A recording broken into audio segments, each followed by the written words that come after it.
Vamos receber aqui o Dr. Frederico Glitz. Muito obrigada pela tua presença, doutor. Prazer é meu de estar aqui. Olha, a gente vê essa novidade, né? Tudo a gente tem aí se adaptado, o mundo se adapta às mudanças que as pessoas vão tendo com o seu estilo de vida, aquilo que vai ali melhorando e facilitando. Como que a gente pode ver esse novo segmento de tudo agora por assinatura? Como que, assim, as pessoas podem se sentir seguras ou não? É seguro ou ainda tem alguma coisa que a gente tem que se preocupar? Então, pastora, a questão toda é que a gente vem vivenciando uma mudança na economia que vai da propriedade para o uso, né? Então, o que se valoriza hoje é menos talvez o ter e mais o usufruir, o ter a experiência, enfim. Existem várias explicações para isso, alguns dizem que é uma questão geracional, alguns dizem que é uma questão de sustentabilidade, enfim. Mas o que é interessante é que o novo negócio se apresenta e esse novo negócio se apresenta com algumas boas vantagens, mas claro também com alguns cuidados. Sim. E aí nesse caso dos cuidados a gente sempre destaca, né, a questão da segurança, a gente sempre destaca o contrato, como que isso fique muito claro o que a pessoa está aderindo, o que ela está pagando, por quanto tempo ela vai ter que fazer esse pagamento, permanecer naquele contrato e assim sucessivamente. Então o mais importante nesse tipo de serviço é você prestar atenção no contrato. E é suficiente o que o vendedor ou aquele que é o consultor, ele vai te informar daquele contrato, ou é necessário realmente você pegar um contrato, porque ninguém lê, na verdade. Pessoas leigas, se ler, não vai entender. É necessário esses contratos levar para um advogado, avaliar e fazer ali as contrapropostas ou o que quer que seja ali para melhorar essa balança, ou não? A gente pode confiar no que aquele consultor está falando? Hoje esse tipo de contratação é muito mais por adesão, né? Então a liberdade vai ser muito mais em dizer eu quero ou não quero. Né? Em não alterar o contrato propriamente dito. O que tem acontecido é que a tecnologia está sendo usada para isso e a gente vem percebendo também uma preocupação do ponto de vista do direito de facilitar, né? De deixar mais didático. Sim. Então aqueles textos longos que ninguém lê, até mesmo das redes sociais, por exemplo, isso já tem sido abandonado em algum sentido. Então é o que a gente chama de legal design, né? O design aplicado ao direito. O que me parece é que a pessoa precisa ter, como consumidora, precisa ter a noção de que uma coisa é a oferta, a publicidade, normalmente muito sedutoras, mas compará-la com o que está no texto escrito, que é o que depois vai ser aplicado, enfim, depois o que ela vai ser cobrado. Então tem que ter um pouquinho mais de paciência, tentar entender um pouquinho melhor. Lembrando que nesses casos, até a própria reportagem falou antes, que se evitaria burocracia, poderia ser feito tudo por smartphone, etc. Isso tudo tem que ser feito então com maior cuidado, ter que reler 2 ou 3 vezes se for o caso, destacar efetivamente, se claro tiver alguma dúvida, consultar alguém que possa tirar essa dúvida. Perguntar. E quais são as vantagens principais e as principais desvantagens, doutor? Porque, como o senhor disse, alguns falam que é porque hoje se dão mais valor ao uso e não à posse, outros questão de sustentabilidade, mas vamos falar daquilo que a vida de cada um, né? A pessoa tem o sonho de ter um carro, mas ela não tem condições de comprar um carro à vista. Então, qual é o melhor? Será que o melhor é realmente ir lá e financiar e pagar 2, 3 carros? Ou não, é melhor eu só pagar uma assinatura que eu não vou ter nada, mas pelo menos eu estou pagando juros, também não vou ter mais nenhuma despesa, assim como carro e tudo mais. Quais seriam as principais vantagens e desvantagens do mundo real, né? Do mundo real. Esse é um tópico muito importante do direito do consumidor hoje, que é a educação financeira. O consumidor brasileiro não está acostumado a calcular. O que ele faz? Ele encaixa no orçamento dele. A parcela encaixou, tá tudo certo. Tá certo. Só que normalmente você paga mais caro por isso, né? Então o que você precisa avaliar? Você precisa avaliar o que você vai usar, o que você precisa como necessidade concreta e o que é efetivamente desejo. Se a gente entra na questão do desejo, esse é caro, o desejo sempre é mais caro. Sim. Se a gente entra na questão da utilidade, aí você vai avaliar, por exemplo, carro. Hoje vale a pena ter um carro ou não? Vale a pena usar o Uber ou não? Vale a pena usar o táxi ou não? Ou vale a pena fazer uma assinatura? Qual é a diferença? É o custo, né? Então, o Uber você liga, você faz ali o uso do aplicativo, vem, é claro que ele tem um custo maior do que se eu fizesse isso com o meu próprio carro. Mas eu não vou ter, por exemplo, seguro, eu não vou ter, por exemplo, IPVA. Nesses programas de assinatura, por exemplo, de veículos, essa também é a promessa. Só que você precisa ver daí o período de tempo que você vai usar.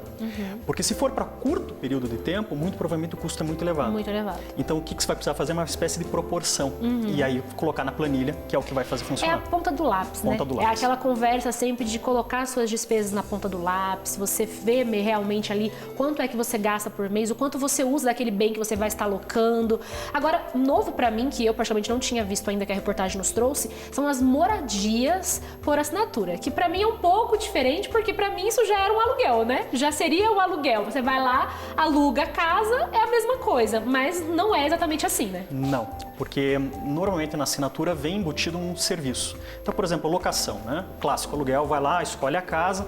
Quem que instala tudo? Quem que se preocupa com a luz, internet, o gás? Locatário, né? O locatário.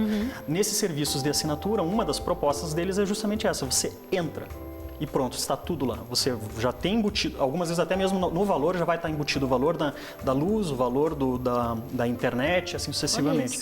Então, na verdade, o que se vende muito é a comodidade, né? E a comodidade hoje de uma lógica um pouco nômade, né? Que a gente aprendeu a ter nos últimos tempos. E que eventualmente vale a pena caso você não tenha uma pretensão de ficar muito tempo naquela locação, naquela relação, seja uma coisa muito mais transitória. Então isso também leva em consideração o tempo do investimento. Tempo, né? Então o tempo também é um ponto importante pelo que o senhor está falando. E a gente viu também algumas empresas também que elas estão aí fazendo esse tipo de trabalho agora. Então como a gente pôde acompanhar na reportagem, esse pessoal aí que manda sementes, então ou seja, ele manda uma amostrinha todo mês ali para aquelas pessoas daquilo que é do mês, muito legal. Eu aqui já tenho uma assinatura que eu brinco, até a gente trouxe eles aqui para nos ensinar as tortas do mundo, que é uma empresa que tem aqui em Curitiba, que eles fazem tortas de vários países do mundo. E tem assinatura por mês ali, que você tem as caixas que vem naquele mês com as tortas naquele determinado mês. Então você vai ali e pede aquele serviço. São pequenas empresas que estão fazendo esse segmento como uma fidelização para os seus clientes. Até onde isso é vantagem, tanto para quem está comprando, aderindo a isso, como para essas empresas que são pequenas hoje, querem aumentar aí o seu fluxo e para elas poderem investir nisso também. Parece que para a empresa, principalmente uma questão de publicidade e personalização, né? Então, uma questão inovadora, você tem aquela variação mês a mês, né? E você também oferece um trabalho, um serviço, um produto mais personalizado para o seu cliente. Para o cliente, a questão é talvez a novidade, nesse caso, experimentar, ver diferenças, enfim, e não ter o custo de eventualmente ter que ir até um determinado lugar, comprar uma torta inteira, eventualmente não vai gostar da torta, enfim.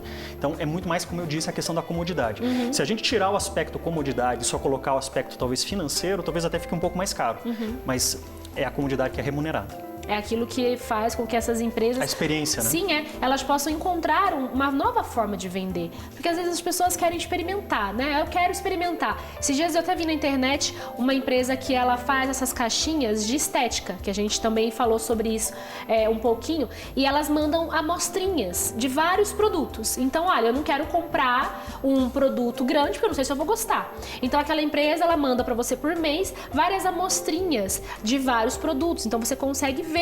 Então isso é uma forma de que você possa vender, às vezes um pouco mais caro, mas você consegue trazer novos clientes. Exato. Isso é ótimo, né? E dando a experiência, né? Então eu lembro de um exemplo que era uma empresa que fazia assinatura de roupas por um determinado valor mensal, 3 ou 4 vestidos, então você não formava o seu guarda-roupa, né? Ele ficava em constante rodízio. Outro exemplo também que surgiu na imprensa foi da Apple, que estava cogitando de fazer o serviço de assinatura dos seus telefones. Sim.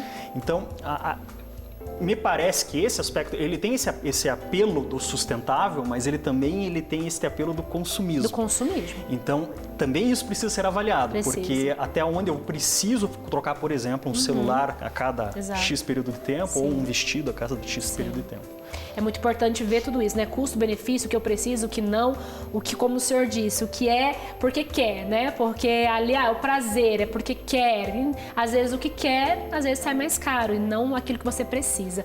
Dr. Frederico, muito obrigada pela sua presença aqui. Foi muito esclarecedor a gente conhecer um pouquinho mais desses serviços. Deus abençoe sua vida. Eu que agradeço a oportunidade.